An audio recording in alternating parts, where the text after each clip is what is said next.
There's just a bit I of do colour. look brown, don't I? You look so brown. Have you been anywhere? No, been in the garden. I don't ever tan either. don't I look put a brown. bit of bronzer on there. Yeah, but it's even your arms and like the goods that we're going to talk about today. Hello and welcome to another episode of Lauren and the Babes with me, Lauren, and this is my babe Hazel. Hazel's feeling very giggly. Sorry. This is my friend Hazel. You've not been in any of my... Oh, you've been in some vlogs before. Yes. You've been in some Christmas vlogs, and they're the owners of Dolly, the little Labrador. Not so little anymore though. No. But that you may well have crazy. seen Hazel from there. So Hazel and I know each other. How do we know each other, Hazel? Through Adam, really. Through Adam. I suppose, isn't it? Hazel is married to a man called Adam, who I went to school with, and I knew from school. I went out with one of his mates, didn't I, back in the day? Back in the day, I went out with one of his mates, and then, so I'd always sort of been pals with Adam, and then when I got with David, David was like pub friends with Adam, so it's sort of... he knows a lot of people, doesn't he? He's spread quite thinly, isn't he? Yeah. And then, yes, we've just been pals through that, and then we sort of go to each other's houses for dinner, don't we? We do, We eat a lot of nice food. Not as often as we used to, because No, we used to do it. We're a bit flaky now. Regularly on Yeah, it was like every other week. But Yeah. now it's like, it's still nice though, isn't it? To go and just, and we always have such a good chilled night though, don't we? We do. There's With always just brilliant like food. Mapomenos and Father Bring Ted. those tonight. We're going round there for dinner tonight. We're going for barbecue. Adam just texted, you see on the group, saying, we're grilling tonight, We are motherfuckers. grilling. I bet you've been doing so much grilling. Not for a while. Oh, Our really? garden's like a jungle at the moment. Oh, is it? So we might have to wait. Just got a little tiny bit with a barbecue in. Yeah. Very exciting. It's a bit So dangerous. that's how we know one another, and we are talking today about a topic which Hazel has got experience in. That topic is plastic surgery, which is very exciting. Do you feel nervous about talking about it? How do you feel when people ask you in general? Well, people don't really know. No. Because I don't really talk about it usually. So Hazel I've been was- a bit nervous about this because Oh! people don't really know, and people are No, surprised and when... I was surprised when I found out. I remember someone saying it. I can't remember who it was. It wasn't yourself. Someone had said that you'd had a boob job, and I was like, oh, Hazel's had a breast enlargement surgery, by the way. That's what she's had. And I remember being like, oh, has she? And I didn't know. But how long ago did you have it? 10 years ago. 10 years ago. And when you had it done, was you like, guys, I'm having a boob job, or did you just think, I'm just going to go and do it on the quiet? No, I'd wanted it done for ages. Yeah. Ages and ages and ages. And then I actually had it done while I was at uni. Yeah. Which is a bit strange. But I told my mum about it, who'd known that I'd wanted to have it done for ages. Yeah. So she was fine. She didn't think it was just So you were 22 when you had it done? 23. 23 when you had it done. And you'd been wanting to have it done for... Yeah, I mean, I was incredibly flat-chested, like ridiculously so. And I'd stopped swimming. I was a really good swimmer, and I'd stopped swimming. And like even when I went round to people's houses for sleepovers and things, I'd always wear my padded bra in bed all night long. Oh God! Like really? even going It's like downstairs. the most uncomfortable thing to sleep in ever. Oh, I know. I don't know how I did it, but like now, the minute I get through the door, it's like through the arm of my... Get that off! Leg it. Get that off! Get my pajamas PJs on, Yeah, hair up. every time. Yeah, but no, it just made me so uncomfortable with my own body. That Yeah. And that's something you'd felt since like puberty, I guess, if like people were growing boobs and things. I remember reading about like these exercises. That, I must improve my bust. Yeah. Yeah, I remember that. And I remember trying those. No, of course that didn't work. Yeah. And I was just so desperate to feel comfortable.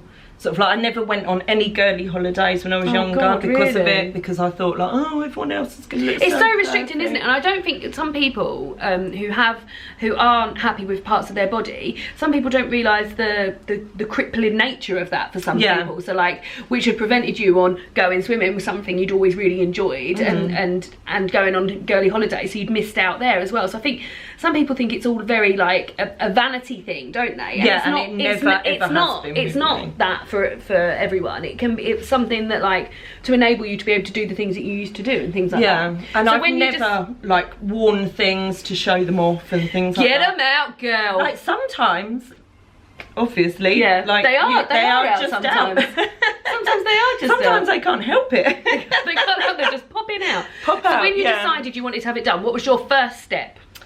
When you realised you could have it done, what were you like, oh shit, I can have a boob job and get this sorted? Well, my great aunt had left me some money when she passed away, and literally it was my first, I was like, yes, I can get my really? boobs. So that's something like, that's not something, unless you've been thinking about it lots in the past, you wouldn't receive a large amount of money and think, I'm gonna have a boob job, unless it's something you'd thought about a lot in the past. Oh yeah, it had been like on my mind. Yeah. And I remember there was a website, God, I've just remembered this, and you could, it's really seedy, I never did it, by the way, but you could put your picture online with like your, like a bikini on showing your flat chest, and you could get manky old perverts sponsoring you for your boob job. I have heard about this. I read it in like a magazine when I was a teenager or something. So there is something, like a bit like a Kickstarter almost. Yeah, and I remember being like, oh.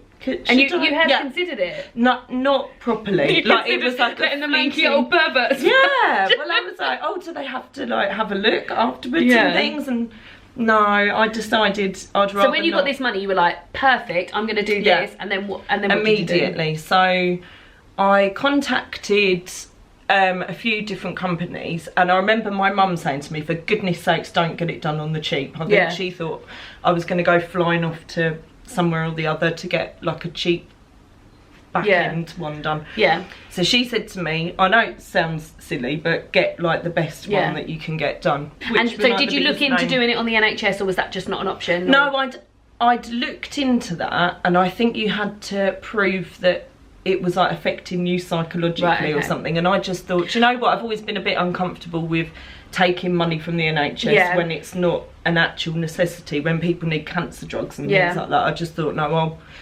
and I thought when I finished uni I'd start saving for it myself. Oh really? But obviously I was like, ding dong, like that sounds awful. Me auntie's dead first thing. Sorry, great Auntie Bessie. What's her name? Bessie? Bessie, yeah. Oh, lovely. That's so lovely. Yorkshire puddings. Oh, did no, she? I was like, oh, no wonder she had so much money to leave you. She left me millions. So then you looked into it and you went to Harley Street, which is like, in the UK, it's like a street of private doctors basically in London, isn't it? They really do all sorts of stuff, But actually they had an office in Brighton, which is where I lived at the time. So I went down there, and I remember they did like all these checks. They have to make sure that you're sort of like not too underweight, not too overweight, and this, that and the other. Look to your height. And then I remember the surgeon coming in, he gave you like some chicken fillets to put into like a big bra. And I was like, oh, this is good fun. And he was like, you've got to think about what size you want to go to. And I remember saying, I want to be about a C cup. I don't want to be like anything ridiculous. I don't want to be like too small that it's sort of like, oh. But you want it to be a job done for you. Yeah, a job done, but I didn't want to be sort of like up to my chin sort of boobs. And you can have two different options. You can have like the beach ball effect, which is when you get the line. What do you mean the line? Like a... You know, like when you wear a push-up bra? Yes, and it does like so the moon shape, like a bum. Yeah. Or you could have teardrop ones, which are like the more natural ones, which are the ones that I went for as well. But then I remember as well, he was like, right, so you're going to have to take your top off now. And I was like, oh, absolutely filled with dread and horror. Never, ever, ever in my life had I taken my top off in front of a man before. Oh, really? Considering I was 23 and like... Sexually active. I'd taken my bottoms off. I'm sexually active. I was always like batting men away. Did it never in your head think, like when you went for that, did you think there's going to be a point where I'm going to have to take my top off and show? No, it hadn't occurred to me. And then I was like, oh my God, I was so filled with dread. And I remember taking my top off and he was like, oh yes, yes, you're very small. Oh. And I was like, thanks. But my mind at ease, isn't it? Like he drew on me and he was like, yes, move. And I was just so uncomfortable with it. I couldn't wait to get out of there. But then I remember they phoned up afterwards. I think they sent all of the stuff through and said how much it was going to cost and this, that and the other. And I was like, yeah, do it. Yeah, I got my date. When you look at these things that they show you, do they look big? They look things that they're going to put in? Yeah. Do you think, bloody hell? They literally do look like a chicken fillet, but obviously. I mean, I've seen, so they must have like bigger sizes for people who want to go bigger. So yeah, are they, some of them are huge. So when you said, oh, I want to be a C cup, I just feel like I'm asking the questions that other people would also want to know. When you said I want to be a C cup, I imagine he's like, oh, C cup, let me have a look. And yeah, in my little cupboard. Yeah, and looked for a C cup. So right, so you got your date, everything was sorted, paid for, you're going. How do you feel like on the day of the surgery? God. Have you ever had any surgery before? I've never been under anaesthetic or anything. I had 2 eye operations when I was younger, which were horrifying, absolutely horrifying. So you'd been under anaesthetic before? Yeah, and I knew it was horrible. And you still felt nervous, but you felt nervous? Yeah, really nervous. And oh God, it's going to be like the deaths in Hazel's family. But my nan had got ill, and she'd not long moved down to Cornwall, and my mum was meant to come with me. Yeah. And she said, like my nan had phoned up or my auntie had phoned up or something and said my nan's not doing very well. So my dad and my mum had to go down to Cornwall. So I was left with, I was like, oh God, who's going to come with me? So my brother took me, it's hilarious, with his now wife, who was his new girlfriend, who I'd never met before. We're going to go see my sister, she's having a boob job done. Having her boobs done, yeah. Matt took me down to the hospital, and I remember him saying to me afterwards, because you're so out of it when you wake up from anaesthetic. Even before, I bet you're feeling quite adrenalised and like you're not really. I mean, there's so many stories, but for another time, like a little bit weird stories. But one of them, I woke up like absolutely out of it. I don't remember it, and apparently I went to my brother. Do they look good? And like him and his like now wife were like, oh. And what do they look like when you've just had them done? Like torpedoes. Like really pointy. I can't describe them. You see that shield? Yeah. Turn it on the side. Oh, like that? Like a... Yeah, they're like the bullet from Sonic. They're like a big firm bullet. Yeah, like a bullet shape. And they outwards? Yeah, they like, and your nipples are like this.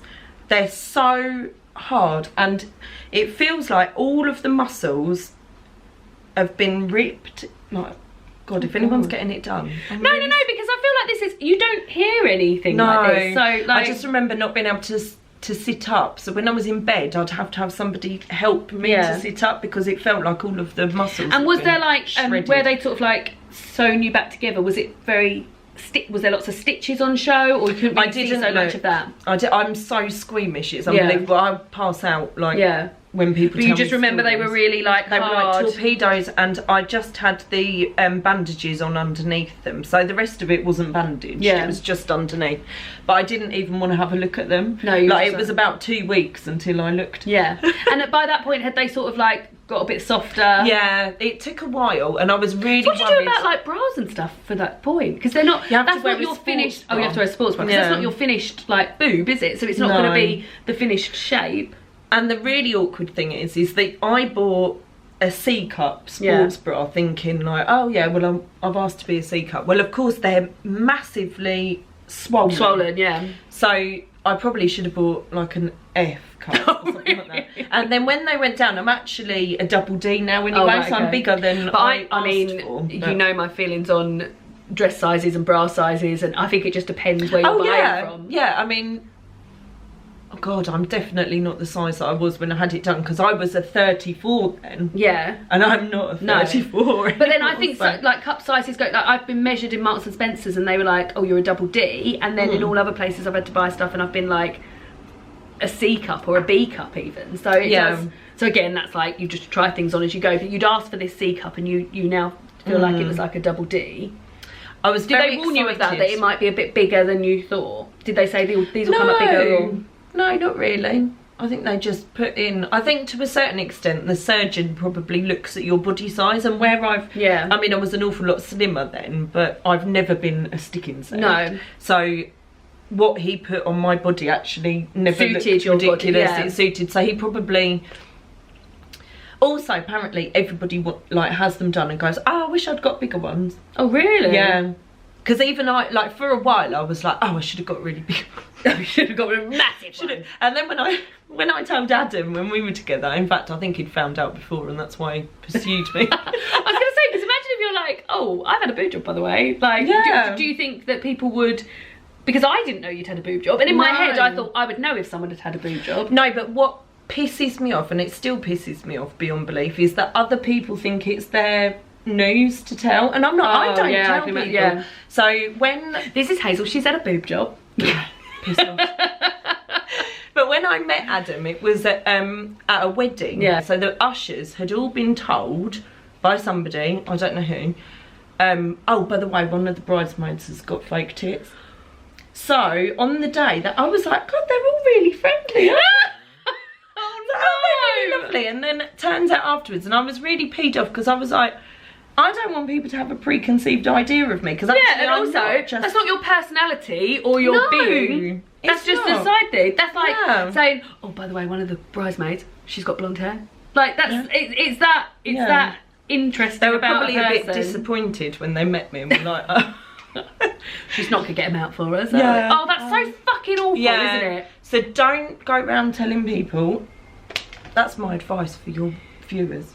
You just want it to be like, it doesn't have to be someone else's news. And like, I know someone who's had theirs done recently, and it's like gossip to people. Everyone's like, oh my God, have you heard? And it's like, well, that particular person who I don't even know very well, someone come up to me and was like, oh, did you know da-da-da's had a boob job? And I was like, who cares? Who cares? Like, I don't even know that person very well. I don't even know you very well. You're telling me that. And it's just all, it's just such big. But it is, I think people do think it's like currency, don't they? They trade in it. They're like, oh, this. People just like a bit of goss, don't they? And I guess it is unusual because there are less people that have had that done. So from their point of view, they're like, oh, I've got this because this has happened. But it is a shame because it means nothing, doesn't it? Yeah, and it's more common than you realise as well. Because there's probably more people like me as well who don't. Yeah. I say I don't like going around, and I'm like, hey, no. There's a video. That's why I was everyone. Interesting. And you did have your, you did have sort of some reservations about it, didn't you? Like talking about it. Yeah. But I think it's interesting to find out how people have come to this decision, and then also just finding out, like, because there might be people out there who are really struggling. Like, I talk a lot about body positivity and things like that. There might be people out there who are really struggling who think, oh, I would love to have some sort of plastic surgery done. Yeah. And to know that there's people that have had it done that are happy to talk about it and things. I'd just say really do lots of research before. Yeah. Like, I'd been looking at it probably since I was about 16 years old. Yeah. So it'd been a really long time in the making. So you said something interesting. You said you don't know if now you would have had it done, and what makes you think that? Well, I think at some point they've got to come out. Yeah. And it does worry me a little bit that it will is that what happens? They've got a certain life. Yeah. Well, you're told 10 years, but I think that's more to sort of like fill their pockets. Yeah. So their time's up as far as they're concerned. But do they feel different to when you first had them done, or do they look different? They only look different because the rest of my body looks different. Yeah. Like if I lose weight, they look bigger. Yeah. So. But that's just like scale, isn't it? That's just yeah. But no, I mean, I don't even notice them anymore. They're just. Well, they're part of your. Yeah, they're just part of your body. Just breasts. I just feel like it's very interesting to talk to someone about this who is happy to talk about it, and to just say it was just a decision I wanted to do on my body. Like you just decided you wanted to do it, and so you did it. I just feel like it's very and I think after I'd had it done, I was like, oh, I might get my nose done. Oh really? So you can see why people get the bug for it, can't you? Yeah. And my mum was like, oh, for goodness sake, Hazel. She was like, you just had that done. And she was like, it's one thing having your boobs done, but don't mess with your face. And I was like, oh, I've got a big conk, but I'm glad that I didn't do that now, because that's me. Like, I think it's hilarious that I've got a big nose, and Adam takes the mickey out of my nostrils. Adam loves your big nose. He always tells me. Always fancies girls with big noses. So there was the sort of, how long ago was it? About 5 years ago, there was like a PIP scandal, which is a certain implant that they put in breasts, and turns out you'd Adam. Lucky me. Yeah. So what happens with that then? Oh, they're really shit, to be honest with you. Considering I went with probably the best cosmetic surgeons at the time. Why did they use those? Were they a cheaper option for them? Yeah. So I mean, that's all it boils down to. It was a French company, and it was like I watched the news, and it was like some weird old man with a factory in his back garden, and he was using mattress silicone. I do remember you saying this. In breast implants. Yeah. And so I remember when it came out, it was like this massive scandal, and I was rooting for all my like my little filing cabinet where I've got all of my stuff, and I found all the stuff and was digging through, and I was like, shit. I remember you said it's in big letters. Yeah, and I was like, oh fuck, what do I do? So I contacted, were impossible to get hold of because I bet because it was just blown up. Yeah, so they were really awful. They didn't offer private scanning, they didn't offer anything, nothing whatsoever, and I was really peed off because, I mean, 10 years ago I paid $4.5 grand for a boob job, which is a huge amount of money. I don't know how much they are now, but you'd expect some kind of follow-up or something, especially when something like this happens, because they must be like a multi-million-pound company. They just weren't interested. I eventually got hold of somebody and they said, you need to go to your doctors, get GP. So all done on the NHS, poor old NHS. Having to pick up the full after it. So had to get a scan, and then they said if they've ruptured, we'll take them out free of charge. And I was like, right, what about replacing them? And then eventually I think that they had so much pressure that they did say that they'd replace them, but that was only if they were ruptured. Right, okay. So there's all these thousands of women up and down the country who are in absolute at that point as well, like, no one knows what's going to happen.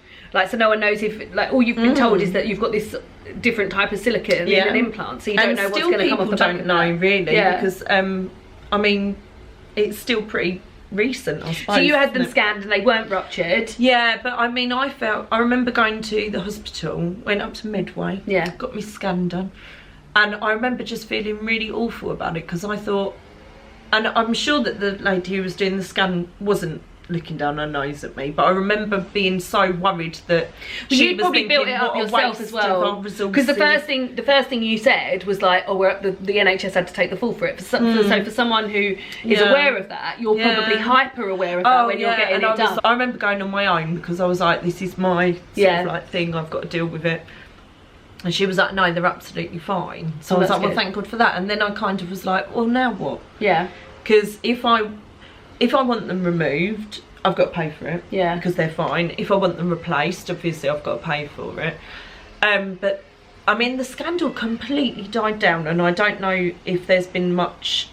Yeah, I've got to say, apart from the original hearing all about it, I don't feel like I've ever heard much sort of follow up on it. So like, what happened, and if you said the company that you went with, they weren't happy to replace. Do you know what, the only thing I remember is once I was watching The Only Way is Essex, and one of the girls on there had the PIP implants. Oh, actually? And it's Lauren Pope. Oh, right. Lauren Pope. And she was saying that they were replacing them for her. Now, I imagine that's probably because she's on The Only Way is Essex, so that way they could do it. But also, that's the only thing I'd heard. Fingers crossed, they're all right, but I do prod them quite. Yeah, but you have to do that anyway, don't you? To check for any other lumps. So you feel like you're gonna hang on to them. Hang on to them. You're literally hanging on to yours. I've done quite a lot of boob touching. Have you? Yeah, I've been like, oh, so when you did that, was that like, so you're gonna keep like, obviously keep them, but then keep them. Maybe think about having another boob job done at some point, because you're saying they've got to come out at some point. Yeah. Well, you just keep getting them checked, I guess. Yeah. I don't really know. I'm not really, like, I think if I didn't have boobs, I'd be like, oh, that looks weird. Yeah. Because I literally was like an ironing board, so I think I'd find it weird. So I probably would have them replaced. So if you were to have something, you'd have a replacement rather than a removal. Yeah, I think so. Yeah. And then the last thing we're going to talk about, as we always do, we're going to talk about our role models, female role models. Now, when I asked you who your female role model was going to be, there was no doubt in my mind who it was going to be, because you're a very, very big fan of hers. I love her, and it is. Ironically, she's got massive tits. She has got massive tits, big fakies. It's Dolly Parton. And you've actually named your dog Dolly Parton. I have. After Dolly Parton. Dolly Parton. She's got an Instagram account called Dolly Parton. I will link that down below. I discovered her when I was at uni, actually, because she was like living in Brighton. Is obviously quite a gay city, and she's a massive gay icon, massive gay icon, and I discovered her there and went to see her in Manchester. And oh my god, I didn't know you'd been to see her. Oh my god, we were really late. I'd gone with my friend at the time, and we'd decided to dress up as Dolly Parton. So we came bumbling into the Manchester arena, dressed as Dolly Parton, really late. Nobody else is dressed up, and everyone's like looking at us real much. And I remember she was singing a song called Little Sparrow, and you could have heard a pin drop in there. And I was just like, oh my God. And I'd always liked her before then, but from that moment on, I was like, this woman is phenomenal. Because I'm not sure how old she is now. I think she's in her 70s. Yeah, I mean, yeah. But she's just, I love her. I love her. She's such a performer anyway, isn't she? She's amazing, and she's definitely got a look. Like, there's no, you can't, like, she is an icon in that way, isn't she? There's a certain look about her. It costs a lot of money to look this cheap. Oh, is that what that's from? Yeah. And like, you've got to be pretty confident in yourself to be able to say something like that. And a woman of that age as well, to have done that sort of back in the day. Yeah. I just find her. So you love her music, and you love her performing. Yeah, and I love her I don't give a shit attitude. And she comes from like an incredibly poor background. And now obviously she's very rich. She does so much charity work for, I remember you telling me about the reading thing she does as well, which is lovely. Yeah, she does the Imagination Library, which is actually set up in the UK now. So she sends books to poor American children, sort of like in rough areas, just to sort of like build literacy skills in America. And then it started here as well. Good, isn't she? I just think she's amazing. Has she got like a theme park or something? Yes, Dollywood. It's on my bucket list. I've got to go. I would love it. Yeah, that sounds amazing. But you've just always loved her, and you're just and I don't know. I just think everybody knows her. Everybody loves her. Like, I've never said to someone like, "Oh, I like Dolly Parton." They're like, "Oh." Everyone's like, "Oh yeah, I love Dolly." I think it's so lovely when someone's got such a role model that people actually associate them with them. So if I ever hear any Dolly Parton music or see anything to do with her, I'm always like, "Oh, Hazel would love that," and that just shows like how much. I've got a lot of paraphernalia. Oh, have you? It's got a lot of Dolly Parton paraphernalia. Oh, that's lovely though. Oh, it's so nice. Do you have a new one? I do have a new one. So my one is, I've gone for a singer as well. Oh. A very well-known singer whose name is Beyonce. Beyonce. And I can't listen to Beyonce's music without feeling like empowered and amazing. She's just so confident, and just, I feel like she's just such a role model for all to sort of just be the best version of yourself and just do your best, and I just really love her. There's a song that I really incredible, love. She's just amazing, and apart from being like an extremely talented young Dolly. She's so when you think about everyone, you're like a young Dolly Parton. And I just think, like, I've heard her singing, and it's literally like she's just sort of like, she's not even amazing, and her voice is just amazing. Her music, like I said, just never fails to make me feel amazing. The old Destiny's Child songs used to be really girl power as well. Yeah, so like, I was listening to Survivor recently, independent like that, and the lyrics are just so, like, she knew. She's brilliant. For her to sing things like that, like when it was such a male-dominated world, she's always had an idea in the same way that Dolly has. Oh, good old Dolly. So those are our role models. So thank you so much for coming. Have you enjoyed it? You were nervous. I was so nervous. And it's just like having a chat on like a little tiny stool. Yeah, you want to sit a little stool. I've got a really numb bum. That's all right. Oh God, I can't get back on the stool. Oh no! I'm back on. But now we're going to go and have some pesto paninis. Oh, is that what we've got? Yeah, and vegetable. You know, like vegetable crisps. Do you like those, guys? Oh, I love them. Yeah, that's what we're having. Just going to go and have some lunch now, and I'm going to edit this. So thanks so much for watching. Thank you for being on, and I'll see you again soon.